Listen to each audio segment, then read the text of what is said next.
Madame la Première Dame, Monsieur le ministre des Affaires étrangères et des Cultes, Monsieur le secrétaire général de la Présidence, Monsieur le directeur de cabinet du Président de la République,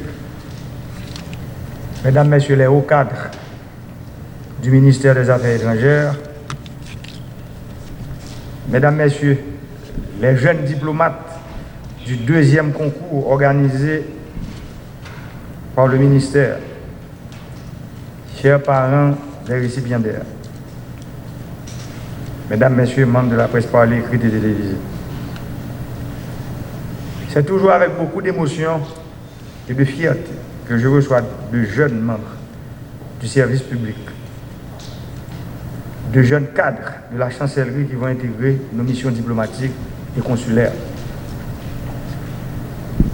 En juillet de l'année dernière, j'avais accueilli en ce même lieu, et pour le même motif, 24 jeunes cadres dynamiques et impatients de représenter dignement leur pays à l'extérieur. Aujourd'hui encore, c'est avec autant de plaisir que je reçois cette nouvelle cohorte de jeunes venant de milieux modestes qui vont intégrer sur la base d'une sélection impartiale ce corps si prestigieux qu'est la diplomatie. Depuis le premier jour de mon mandat, je me suis évertué à faciliter le triomphe de la méritocratie et à récompenser l'effort, particulièrement ceux des jeunes. J'ai toujours œuvré pour que les filles et les fils du peuple, celles et ceux qui n'ont ni marraine, ni parrain, qui n'ont aucun patronyme connu et célèbre, puissent, grâce à leurs seuls efforts, accéder aux postes les plus prestigieux de l'administration publique. Les nominations de jeunes femmes et hommes performants au corps des ingénieurs et des administrateurs publics, ainsi qu'au service extérieur, sont autant d'initiatives prises par mon administration pour donner leur chance à celles et ceux qui ont été trop longtemps tenus à l'écart à cause du clientélisme et du système de patronage politique instauré dans le pays. Il est temps pour nous de faire triompher la justice sociale à travers les principes de l'égalité des chances. Monsieur le ministre Claude Joseph, je vous renouvelle mes remerciements pour avoir compris et mis en application les réformes que j'ai voulu voir dans la diplomatie haïtienne. Merci de mettre en œuvre ma vision de changer ces pratiques de diplomatie de sinécure à une diplomatie d'action. Mes chers compatriotes, jeunes diplomates, les problèmes du pays sont nombreux. Les enjeux mondiaux sont complexes. Pour les aborder, il faut du savoir, il faut du savoir-faire, de l'énergie et de solides connaissances. Vous, filles et fils du peuple, la nation compte sur vous, sur votre patriotisme, dans la défense des intérêts d'Haïti, dans vos postes respectifs. Il vous faudra user de détermination pour faire face aux nombreux obstacles qui se dresseront forcément sur votre route, surtout quand il s'agira de défendre les intérêts de notre cher Haïti, tant à l'interne qu'à l'externe. Je pourrais passer tout l'après-midi à témoigner des diverses entraves, de toutes les embûches que je rencontre dans ma lutte contre les oligarques corrompus qui veulent tout accaparer et ne rien laisser au peuple. Ces oligarques se complaisent dans le maintien d'un système d'attrape-tout, d'exclusion et d'injustice sociale freinant les initiatives, les talents et le succès des jeunes d'origine sociale modeste. Les 3 chantiers auxquels que je consacre les 10 mois qu'il reste de mon mandat, constitution, élection, électrification, ont pour objectif de garantir une meilleure participation du peuple dans les affaires publiques. À travers une nouvelle constitution, nos compatriotes de la diaspora pourront voter et être élus. Les élections vont permettre au peuple de choisir ses représentants. Et le fait de retirer le monopole de l'électricité à un petit groupe permettra de garantir l'accès à cette denrée de première nécessité à tous. Il nous faut changer les pratiques aujourd'hui. Il ne revient pas à un petit groupe de se réunir dans un hôtel ou dans un salon à Port-au-Prince pour choisir celui ou celle à qui ils feront la faveur d'accéder à la présidence du pays. Il nous faut apprendre à respecter la pédagogie de la démocratie et de l'alternance politique. C'est le peuple, unique dépositaire de la souveraineté, qui donne le pouvoir. Je me félicite de constater que l'ensemble des partenaires et institutions de la communauté internationale se rangent du côté de la démocratie en supportant les élections qui permettront de renouveler le personnel politique et les institutions républicaines du pays. Il ne fait aucun doute que la solidarité internationale à Haïti est nécessaire pour continuer à faire face à la pandémie, pour adresser les crises sanitaires et sociales, ramener la paix intérieure, relancer l'économie, engager la réforme constitutionnelle et préparer les élections. Mais la responsabilité première est la nôtre, haïtienne et haïtienne. Je ne vais pas faire l'impasse sur les crises que traverse le pays et qui nous empêchent d'avancer.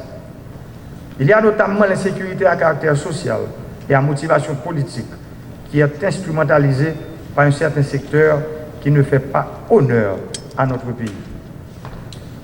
Nous sommes à un carrefour où Haïti a besoin de la participation de tous ses enfants pour sortir du bourbier.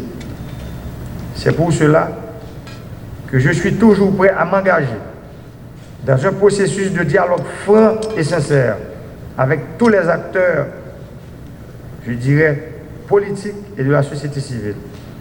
Il nous faut sauver notre pays, le sortir de la stagnation et de ce cercle vicieux d'éternel recommencement. Et, comme je le dis souvent, aucun sacrifice n'est trop grand pour Haïti. Cher cadre de la diplomatie haïtienne. Je reprends ici les propos que j'avais déjà adressés au premier groupe de 24 jeunes qui avaient été sélectionnés au mois de juillet 2020.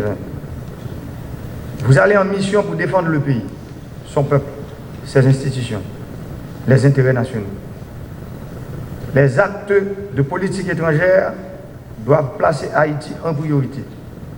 Défendre l'intérêt du pays dans une logique gagnant-gagnant, et ceci dans les nombreux domaines de la coopération internationale. C'est le moment de proposer une orientation intelligente, habile, pragmatique et éclairée à la diplomatie haïtienne qui doit renouer en partie à son histoire. Il vous faudra défendre l'image d'Haïti à l'international. Apprenez aux étrangers à comprendre les orientations et les spécificités de nos institutions et de nos pratiques politiques, économiques, culturelles et sociales pour de meilleures coopérations bilatérales ou multilatérales.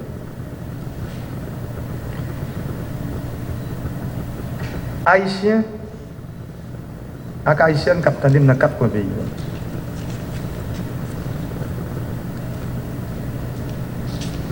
Frère Maxime qui attendent dans la diaspora.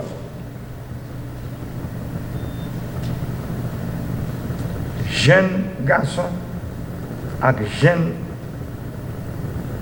filles qui pourraient aller partir quitter le pays pour aller représenter Haïti dans le pays étranger. Puis, la volonté que je gagne depuis que je suis dans la tête de l'État, c'est engager le pays sur route modernité, combattre la corruption sous toute forme, faire une bonne réforme qui va permettre au pays à prendre une route de croissance économique dans bon genre et stabilité politique et sociale. Expérience que j'ai fait pendant 4 années permet de comprendre un bagage. Il permet de comprendre comment changement, c'est un bagage qui est plus difficile. Beaucoup de changements difficiles, en pile. En pile piquant qu'on a, en pile résistance. Parce que, en pile monde, si tout le monde qui considère tête, c'est eux qui monde, tout le reste peuple là pas monde. Si tout le monde qui comprend tout bien que l'État possède, je ne vais pas parler d'oligarques corrompus, c'est pour eux et à eux-mêmes seuls que le pays a. C'est nos seuls bagages qui fait comme eux. Ils viennent riches, c'est dans l'instabilité politique. C'est dans le chaos, ils profitent de faire contre eux. C'est dans le chaos, ils profitent de faire sous déclaration en douane. C'est dans le chaos, ils profitent de faire gros contrats. C'est dans la transition, ils profitent de signer tout vieux contrat malatron que nous connaissons, que le pays a connaît. Et c'est dans ça tout, dans les affaires de transition. Ils profitent de séparer le gâteau sous ses mamelles, d'échapper le pays. Et puis comme ça, il y a chaque bon gros mot sur l'État dans la poche. Mais là, ils joignent un chef de l'État qui dit ça pas doit continuer. Ils prennent même l'argent de l'État, l'argent contraire.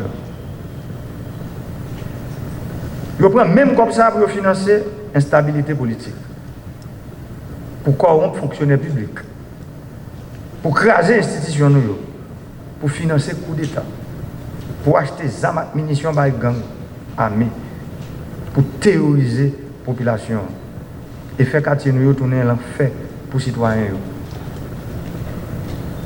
Qui donc, un monde qui a dirigé le pays, qui bien fait la bien, laisse ça passer comme ça. Prend pouvoir sans élection depuis 35 ans, nous qui bosse amener nous. Je dis,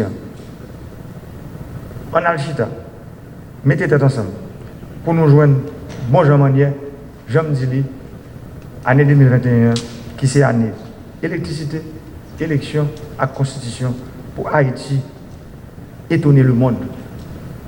Pour le monde qui fait politique dans le pays, le monde dans la société civile, intellectuelle, tout Haïtien à la ronde Badet, nous étonner le monde, nous dit le monde entier, nous avons une capacité.